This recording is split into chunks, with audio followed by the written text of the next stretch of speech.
Vous souhaitez ajouter, modifier, supprimer un saut de page. Excel met à votre disposition un mode aperçu des sauts de page qui va vous permettre de mieux gérer ces sauts de page. Vous trouvez le mode aperçu dans la barre d'état complètement à droite avec les différents modes de document, le mode normal, le mode page dont j'ai parlé précédemment et le mode aperçu des sauts de page, c'est ce bouton-là. Donc il vous suffit de cliquer sur ce bouton et vous passez automatiquement en mode aperçu des sauts de page. Vous voyez que les pages apparaissent clairement, page 1, page 2, page 3, page 4, etc. Et on voit apparaître les sauts de page sous forme de traits bleus que vous allez pouvoir déplacer. Vous voyez, ainsi, on peut déplacer horizontalement, verticalement les sauts de page à gauche ou à droite pour modifier les coupures de page.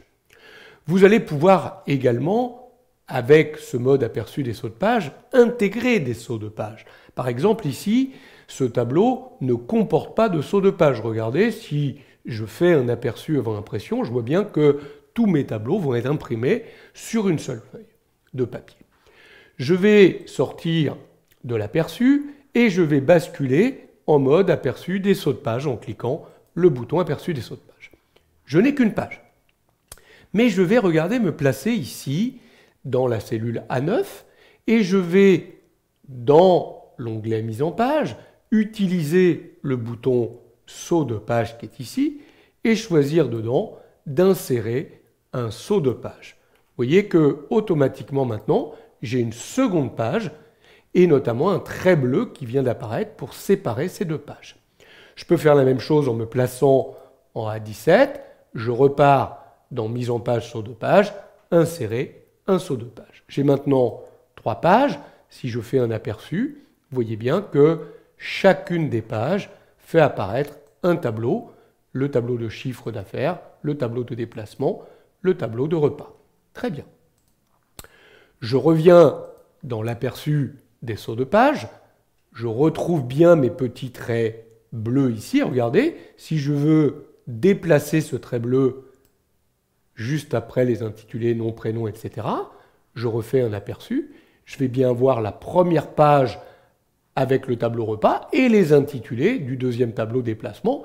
Par contre, évidemment, les autres éléments seront sur la deuxième page et la troisième page contiendra également le tableau de chiffre d'affaires. Donc vous voyez qu'on peut déplacer rapidement dans ce mode aperçu des sauts de page les sauts de page. On peut en ajouter, on peut les supprimer également très simplement. Regardez, je vais revenir ici à l'endroit où j'avais inséré mon saut de page et dans l'onglet mise en page, là où vous aviez choisi saut de page, vous allez pouvoir également demander de supprimer le saut de page. Ce qui va avoir pour effet d'avoir supprimé immédiatement le saut de page. Alors il faut être placé au bon endroit, j'étais pas, il faut bien se placer juste dans la cellule CRA11, là où avait été mis le saut de page. Je vais le supprimer, vous voyez que là il a bien été supprimé. J'ai maintenant la page 1 avec le tableau repas et déplacement et la page 2 avec chiffre d'affaires. Si je fais un aperçu, vous voyez que j'ai géré correctement mes coupures de page. Je sors de l'aperçu des sauts de page en revenant en mode normal. Donc les sauts de page en mode normal sont moins visibles. Ce sont des pointillés ou des lignes qui indiquent ces sauts de page. Il est clair que c'est beaucoup plus pratique de basculer en mode aperçu des sauts de page pour bien repérer les sauts de page et, le cas échéant, les modifier. Voilà comment, avec ce mode spécialement fait pour gérer vos sauts de page, le mode aperçu des sauts de page, vous allez pouvoir ajouter, modifier, déplacer, supprimer des sauts de page dans vos documents Excel.